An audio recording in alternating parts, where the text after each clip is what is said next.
So the combine is coming up, and this is the time of year where people speculate just about everything. I want to start with quarterback with you because that's the one position everybody gravitates to, and every name you hear comes up. Speculation moves one way or the other, and I don't know what to believe anymore. But you're close to everything over there, and I'm just curious. Yeah. Do you get a feeling there in the market to make some sort of signing in free agency, or do you think it's going to be a choice simply of Fields or Wilson for one more year? Yeah, I think it's going to be a choice of either Russell Wilson or Justin Fields. And I think, people have heard by now, it's been reported that there's maybe a little bit of, I don't want to say division, but debate on, who it's going to be. I think there are, people in that building who want Justin Fields, and there are people who prefer, a veteran who's been there and done that to go along with, some of the other aging vets who, they want to take care of. They want to win for guys like T.J. Watt and Cam Hayward. So that's kind of the push and pull right now. And just, Bob, looking ahead to this year's draft, I was on a conference call with Daniel Jeremiah yesterday. It's not a great group of quarterbacks coming out of the college ranks.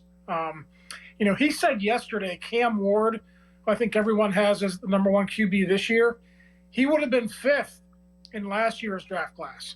Shedeur Sanders, who's probably number two behind Ward this year, would be like sixth or seventh, in last year's draft class. So that sort of gives you an idea of what the Steelers might do here. I mean, they could take a stab at one in the middle rounds, but I think everything is setting up for either Wilson or Fields to be a bridge quarterback, and then maybe they go get their future starter in 2026 when the draft is supposed to be much better at the quarterback position.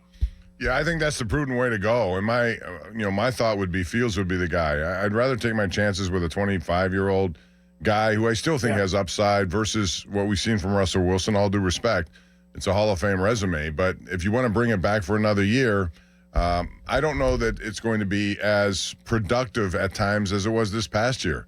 So we saw how it started. We saw how it ended. If you had to make a bet today on one of those two, would you go with Fields or go with Wilson? Yeah, I mean, just knowing how, Mike Tomlin and Arthur Smith want to approach their offense. I mean, it is set up as a run-first offense, and they were much better overall in the running game when Justin Fields was in there. Arthur Smith talks about this all the time. When you have a running threat in the behind center, the defenses have to account for him, and they don't have to do that for Russell Wilson. So it just makes it easier for him to scheme up, good running plays.